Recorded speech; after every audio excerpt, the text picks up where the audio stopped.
Hi, Bartek Urban. Welcome to my Toyota Camry review.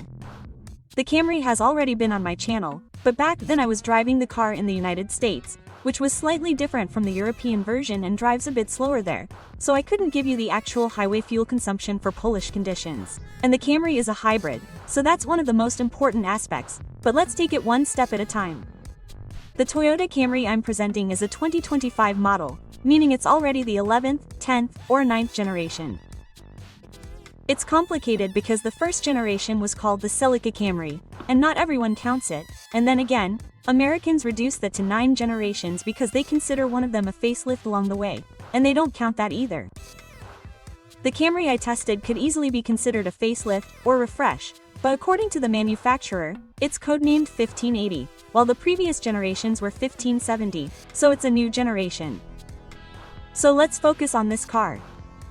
The new Camry features a new front end, with headlights reminiscent of other European and American Toyota models, including the Crown. The rear also gets slightly different headlights. The bumpers have been updated, and that's basically it. The floor pan, profile, dimensions, everything is almost the same.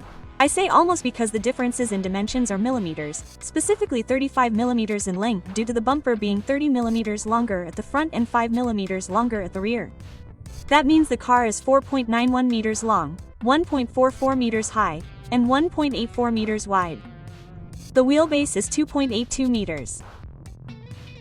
It's a truly spacious car with a truly attractive side profile. It might actually be appealing in this configuration, as the precious bronze paint looks great. Oh, and the Camry needs larger wheels, because the 17-inch base doesn't look very attractive. What I also don't like, or rather, it didn't surprise me, is that the car has new headlights, but they're full LEDs, not matrix LED technology. This is strange, considering the Corolla has them as an option. I don't understand it, especially since the LEDs in the Camry aren't particularly bright. It's also a shame the Camry is only a sedan. If this car were available as a liftback and station wagon, it would be a surefire hit in Poland. I mean, it's already good and sells a lot, but I'm sure the liftback and station wagon would be much better. But that's not the case. There's also no homologation for a tow bar or roof rack. This is a problem because you can't carry bikes or tow a trailer. And fortunately, there seems to be a way around this. That is, the first thing, namely bicycles. You can supposedly install a tow bar, but only for bicycles. It's not a manufacturer option, but I've seen such kits. Just like I've seen reputable manufacturers offer roof bars for the Camry. I'll say right off the bat that I don't know what would happen in the event of a collision or an accident, so you'll have to check it out for yourself. I can show you a regular trunk. As I said, it's a sedan, so you can't throw large items through that opening, but the trunk itself is really large, holding 524 or 500 liters in the version we tested. The one we tested is the top-of-the-line executive trim, which has electrically adjustable rear seats, but as a result, you can't increase the trunk space by folding down the backrests. There's only a hole for skis, for example. Other lower trims have the option of folding down the rear seats and have a slightly larger trunk. But even 500 liters is perfectly adequate. And importantly, there's a subfloor where a set of keys and tools is neatly integrated. And if you throw that away, you have a full spare tire. In a hybrid, this isn't so obvious, so that's a big plus, especially since you could probably perfectly integrate the gas tanks. It's just a shame that someone broke off the handle to lift the hatch in my case. And another drawback, the trunk isn't upholstered at the top. Although, even premium trunks don't have this feature in higher-end models like the BMW 7 Series or Mercedes S-Class, so I'm still waiting for one of the manufacturers to do it. I also found a single hook for shopping in the trunk, and the hatch isn't electrically closed, even as an option. So we climb into the back. As I mentioned, there's an optional power-adjustable rear seat with adjustable backrest angle, but even without it, there's ample space in the cabin. I'm 186 centimeters tall and have plenty of room for both my legs and my head. Although I expected slightly more legroom. And of course, there's just as much space in the cabin as in the predecessor. All controls for the rear seats and more are located on the armrest. This feature has been around for years in Lexus and Toyota models. In addition to the seat controls, you can also control the audio, air conditioning, and rear sunblinds. There are also, of course, air vents, connectors, and sunblinds for the side windows. This time, they're manual.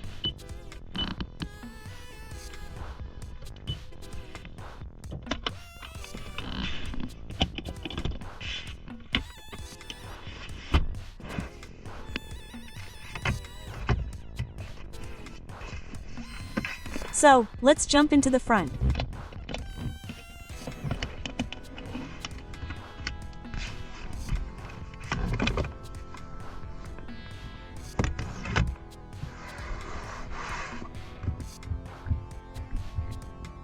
It's also very comfortable, with the seat and steering wheel fully electrically operated. The seat also has ventilation, heating, and, of course, memory. Basically, the only thing that could be improved is a slightly longer seat cushion and a slightly lower mount. But I've driven over 700 kilometers in this car, and it was truly comfortable. So, it's time for the dashboard. There's one important change here too, the screen. The predecessor had a 9-inch screen that was seemingly forced onto the top of the dashboard. Now, the screen is even larger, at 12.3 amps, but it's nicely integrated and looks really good. Seriously, this dashboard looks much better than those tablet-like devices that are now also available in the premium class. 2 tablets combined into one, and click, click, click, click, because they're made on the cheap. The materials here may not be great, but the dashboard looks really good. Even the digital gauges are so normal and natural. There's 7 inches at the base, the same as in the predecessor, and there's an optional 12-inch. That's exactly what I'm testing.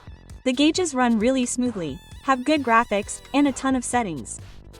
You can change both the themes and the layout, and they change colors depending on the driving mode.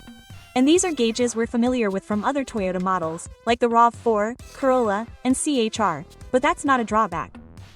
The drawback is disabling ESA, the system that beeps when you exceed the speed limit, because you have to click it 5 times to turn it off. I should have created a keyboard shortcut on the steering wheel hidden under one of the buttons, like the competition does.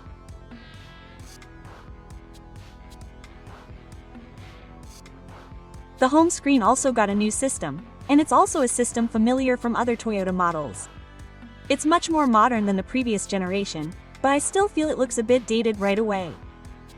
On the other hand, it runs really smoothly, only experiencing a slight stutter from time to time. And it's important that Android Auto and Apple CarPlay work very well, although I've heard some people complain about it breaking up. I tested it on 2 different phones and had no problems. However, I did have a problem with the digital mirror, which, in my opinion, has a camera mounted too low, in the tailgate rather than at the top of the windshield. This creates a very awkward angle, giving the impression that the car is already rear-ending you. I really couldn't get used to it and had to drive with the regular mirror. It's good that it can be turned off. It's also good that both the steering wheel and dashboard buttons are physical, and the air conditioning has its own separate panel. That's how it's supposed to be, and I like it. I also like that each trim level of the dashcam has a phone app, so you can remotely turn on the air conditioning, heated seats, and wipers. Yes, the wipers, because the car doesn't have a heated windshield, only the area below the wipers. The air conditioning can be turned on for a maximum of 20 minutes, but that's perfectly sufficient, and on hot days or in winter, it's great. I like that. Okay, so let's see if I like the materials.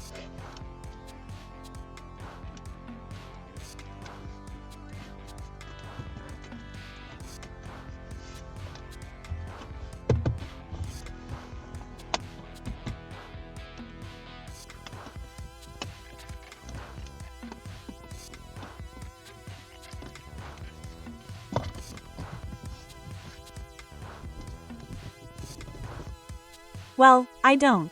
The center console creaks to the touch. I felt like the part next to the cup holder was about to fall off. It's piano black, and the plastics themselves sometimes feel very cheap. Even the key wears out a lot. There's also leather upholstery, but as I said, the materials are Toyota-esque, or to put it mildly, average. The good thing is that nothing creaks while driving. It's absolutely silent. Although even if it did creak, it might not be audible, but I'll get to that in a moment. Now it's time for the storage compartments and ports, and then we'll look under the hood. And here's a caveat. The inductive charger has very low power and charges your phone slowly.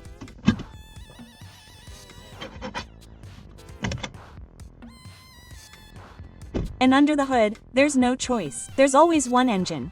A naturally aspirated 2.5-liter 4-cylinder engine with hybrid support, giving us a total of 230 horsepower. There's also always front-wheel drive and a continuously variable transmission. That means always in Europe, because the US also offers a 4x4 version. Unfortunately, we don't have one in Poland. However, in Poland, we have actuators under the hood, while in the States, there was a stick. It's interesting to see what changes there are compared to the previous generation. Firstly, the combustion engine now has 8 more horsepower, for a total of 186. Secondly, this is the 5th generation of the hybrid, meaning there are more powerful electric motors and different battery technology. The battery has the same capacity, but is now lithium-ion, and the entire system produces 231 horsepower, previously 218, which means acceleration should drop from 8.3 to 7.9 or 7.2 seconds.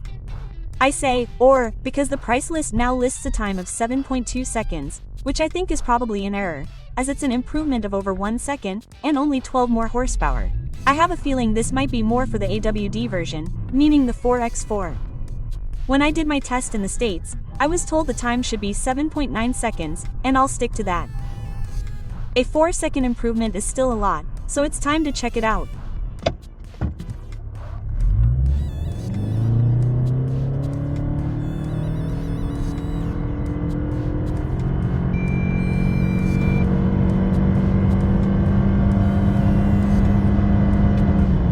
The result is 7.7 seconds, an improvement of 6 seconds compared to its predecessor. And it doesn't matter whether we're driving in sport or eco mode, it's always 7.7 seconds. Of course, in dry conditions, when the response is there. What's more, we have really good throttle response and performance. The car doesn't swell even when we're doing 130 or 140 kilometers per hour and wanting to accelerate hard. The only problem then is the noise.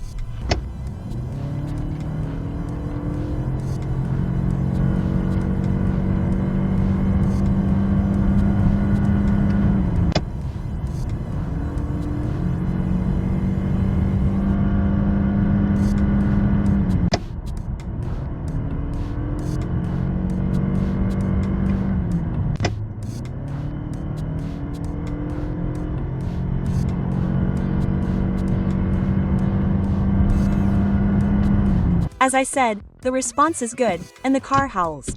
The predecessor and this 4th generation hybrid may be a bit less noisy, but it still howls. As you saw, for example, I was constantly in 4th gear in the sport mode when measuring from 0 to 140 kilometers per hour, because it still has a continuously variable transmission that can simulate gears. But once you learn to drive it, meaning you're not constantly flooring the accelerator, you know, it's not that bad. The soundproofing is worse.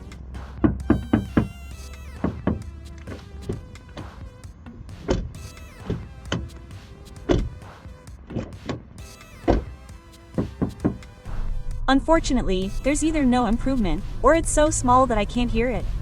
The car is still louder than the competition, and that's really the only drawback that bothered me about this car. And I know you can soundproof the doors themselves. The problem is probably disappearing somewhat. The thing is, when you're paying for a new car, it's a bit silly to immediately improve the factory. That should have been done right away.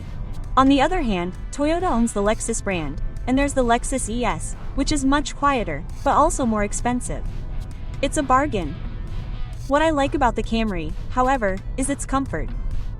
This one is normal, meaning the car isn't too hard or too soft, nor is it particularly engaging to drive. It's normal, which in my opinion is good. It's not a race car, nor is it some super comfortable dyno. It's just a larger, ordinary car, and it excels at that. However, there's one aspect that's even more important and even better: fuel consumption. Here, the fuel tank is unmatched and can compete with diesels. Seriously, with the new diesels. And here's a quick tidbit. My fuel filler cap slammed shut or froze. I mean, I could hear the linkage rattling against the flap, but it didn't force it open.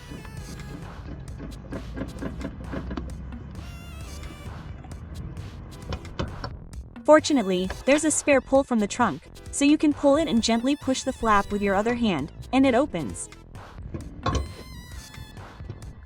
And getting back to fuel consumption, I managed to get around 5 liters in the city, which is fantastic for such a large car and completely normal driving. On the highway, it's also great. Driving with 4 people and 2 bags in the trunk, I managed 5.5 liters at 120 kilometers per hour, and 6.7 at 140 kilometers per hour. And that's measured over a distance of over 150 kilometers per hour in each direction. A great deal. The fuel tank holds 50 liters. So, it's time for the price list. The base Camry costs 187,000 Polish zlotys, and the most expensive version tested 227,000 Polish zlotys. The test car also had an optional paint job for 4,000 Polish zlotys, so its price was 231,000 Polish zlotys. Both expensive and cheap, and there's no one to compare it to. There's no other sedan in this class on the Polish market, so its biggest rival is the Škoda Superb, which is, of course, a liftback.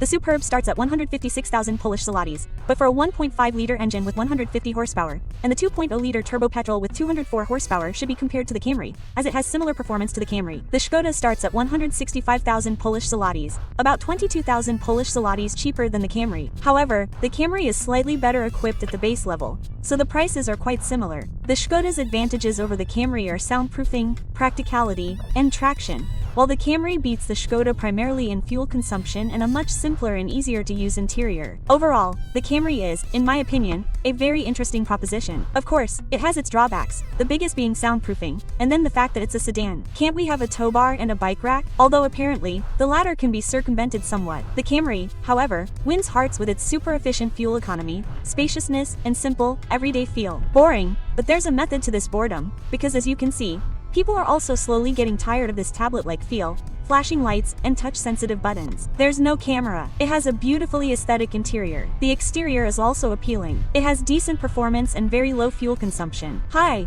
Yes, I know there's also the Lexus ES, which is also a sedan, but it's 90,000 Polish zlotys more expensive at the base and has a 4th-generation hybrid, while the Camry has a 5th. Of course, the Lexus is better built and significantly quieter. By the way, Lexus just unveiled the new generation ESA, which will have a newer hybrid and a completely different look. Do you like it? Here we go again. Hello,